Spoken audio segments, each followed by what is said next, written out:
आदमी जानता वो कितना नालायक है। भीड़ में अब जहां टीचर हैं, सारे लोग हैं, वहां तो कोई भी अच्छी बात नहीं कर रही। आज जिसके बारे में दुनिया गलत बोलती है, कल उसी को दुनिया माला पहनाती है।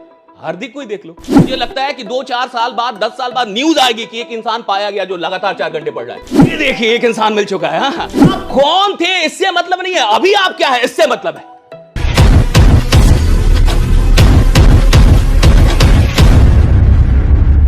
अगर कोई 3 साल अपनी गलतियों पे कंट्रोल कर ले और वो गलतियां ना करे जो उसको सच में पता है कि मुझसे ये गलतियां हो रही हैं और वो जानता है, और अगर वो 3 साल गलतियां ना करे तो लोग उससे मिलना चाहेंगे, लोग उसके लिए वेट करेंगे, लोग आपका इंतजार। सिर्फ 3 साल, 1000 दिन। अगर 1000 दिन कोई इंसान अपनी गलतियों पे कंट्रोल कर ले, and everyone knows what kind of mistakes he और शी इज मेकिंग। कौन नहीं जानता?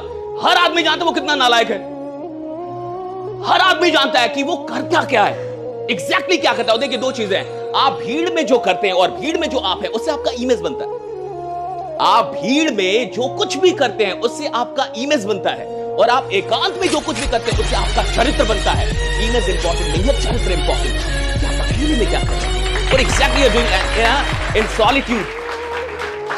भाई, भीड़ में अब जहां टीचर हैं, सारे लोग हैं, वहां तो कोई भी अच्छी बात नहीं कर लेगा, कोई भी बढ़िया से रह लेगा, कोई भी अच्छा बोल लेगा, लेकिन आप अकेले में क्या। और इमेज का कोई टेंशन नहीं है साहब। इमेज बनती है, बिगड़ती है, बनती है, बिगड़ती है, कोई फर्क नहीं पड़ता। आज जिसके बारे में दुनिया गलत बोलती है, कल उसी को दुनिया माला पहनाती है। हार्दिक को ही देख लो, हार्दिक पांड्या देख, उस दिन पहले कितना ट्रोल हो रहा था, भाई इसको हटा दो, ऐसा कर दो, गाली दे रहे थे, ट्रोल कर रहे थे। हाँ, और जब वही वर्ल्ड कप हुआ और वो फाइनल मैच में उसने बढ़िया खेल दिया तो सारे लोग हार्दिक हार्दिक कर रहे हैं। इसका क्या मतलब है? इमेज से फर्क नहीं पड़ता। हम दुनिया के बीच में जो कुछ भी है वो हमारा इमेज क्रिएट कर रहा है, और हम एकांत में जो कुछ भी है, जब कोई भी नहीं है, और वहां जो हम है वो हमारा कैरेक्टर शेप कर रहा है। और इस डिस्ट्रैक्शन के जमाने में देखिए, आपने महाभारत देखी होगी, सुनी होगी कि गुरु द्रोणाचार्य, वो आपको कहानी याद होगी कि मछली की आंख वाली या चिड़िया की आंख वाली दोनों चलती है कि क्या दिख रहा है, वो चिड़िया दिख रही है, क्या दिख रहा है, पेड़ दिख रहा है, फल दिख रहा है। अर्जुन आते हैं और वो कहते हैं क्या दिख रहा है, तो चिड़िया की आंख, कोई और कुछ नहीं दिख रहा, नहीं सिर्फ चिड़िया की आंख। लेकिन मान के चलिए अर्जुन 5G के जमाने में होते और उनके पास एक 5G स्मार्टफोन होता और उसमें सारी सोशल मीडिया होती, और अचानक से चिड़िया की आंख देखते थे, कोई नोटिफिकेशन आ जाता, अर्जुन भी डिस्ट्रैक्ट हो जाते। अर्जुन के जमाने में फोकस होना आसान था, बहुत आसान था। मैं तो ये कहता हूं आज के जमाने में फोकस होना बहुत मुश्किल है।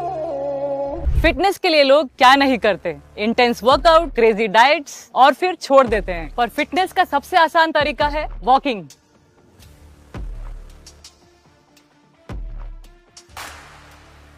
ओए साइना, આ તો આપણી સાયનાબેન છે। ओए पाजी, लेट्स गो। चल।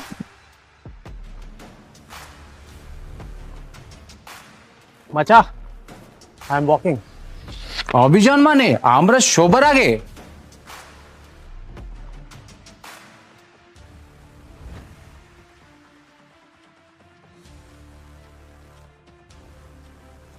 स्टेपमेंट के साथ सब अचीव कर रहे हैं अपने डेली स्टेप गोल्स और कमा रहे हैं रियल क्रिप्टो रिवॉर्ड्स भी। आज ही फ्री साइन अप करें और पाए $10 वर्थ ऑफ क्रिप्टो रिवॉर्ड्स। अब चल रही है दुनिया, बदल रही है दुनिया।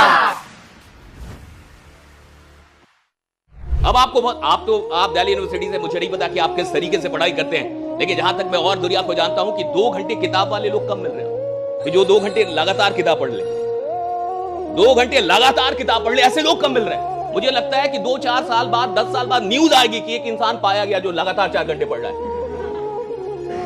ये देखिए, एक इंसान मिल चुका है। हाँ, जो लगातार 4 घंटे किताबें पढ़ रहा है। बहुत कम लोग मिलेंगे। वो किताब भी पढ़ रहा है, मोबाइल भी चला रहा है, उसी समय मैसेज का रिप्लाई भी कर ले रहा है। और ऐसे कई लोग हैं जिनको लगता है कि आई एम मल्टीटास्किंग।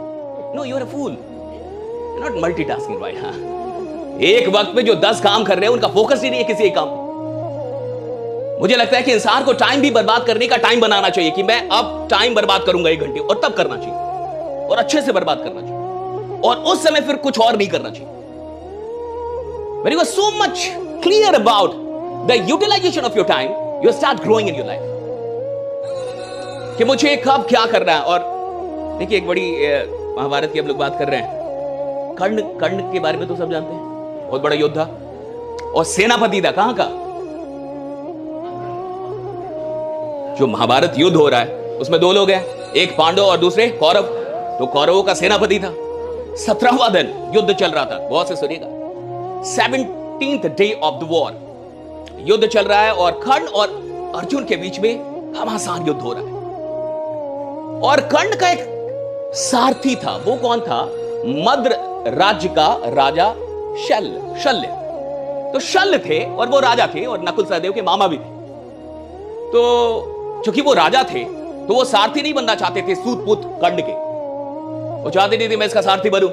लेकिन दुर्योधन के विशेष अनुरोध पे, स्पेशल रिक्वेस्ट पे कि नहीं बन जाइए, तो वो बन गए। कोई बात नहीं, युद्ध चल रहा है और आपको अगर याद हो, आप अगर जानते हो, तो अर्जुन की एक तीर के वार से वो क्या हुआ कि जो रथ का पहिया था वो पहिया टूटा और पहिया धंस गया उस कीचड़ में, वहां पे रक्त से पूरी मिट्टी उसमें धंस गया। अब कर्ण कहते हैं, बहुत गौर से, कर्ण कहते हैं शल्य को, सारथी को, कि जाओ और वो रथ का पहिया ठीक कर दो, उसको निकालो। शल्य कहता है कि मैं मद्र का राजा हूं, मैं उतरेगा मैं राजा हूं, मैं थोड़े सारथी हूं, मैं राजा हूं साहब, और मैं राजा हूं, एक तो सारथी बन गया, यही बहुत बड़ी बात। अब मैं जाके उतर के और तुम्हारा चक्कर ठीक करूं रथ का, मेरे को नहीं जाने का है, मैं नहीं जाऊंगा, मैं राजा हूं।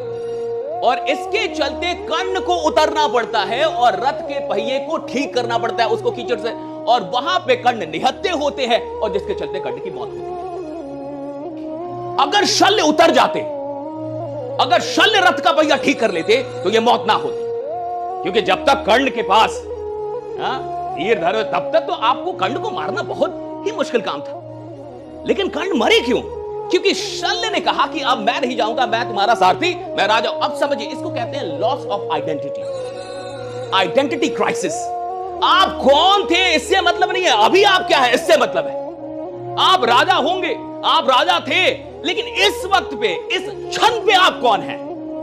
और जब आइडेंटिटी का लॉस होता है तो फिर बहुत बड़ा लॉस होता है। मान के चलिए यहां इतने लोग बैठे हैं, हो सकता है प्रोफेसर हो, लेक्चरर हो, कोई और हो, बहुत टैलेंटेड हो, कुछ बहुत स्मार्ट लोग बैठे हो, लेकिन यहां बैठे उसका रोल क्या है, उसकी आइडेंटिटी क्या है, एक ऑडियंस की है, एक श्रोता की है। अगर वो ये भूल जाए तो वो लेके नहीं जा पाएगा जो लेके जा सकता था, क्योंकि आइडेंटिटी खत्म हो गई, उसको पता ही नहीं मैं हूं कौन। इंसान आता है कॉलेज में, बहुत सारे ऐसे भी लोग आते हैं जो ये 3 से 4 साल बर्बाद कर देते हैं, वैसा इस्तेमाल नहीं कर पाते जैसा इस्तेमाल हो सकता था। क्यों हुआ?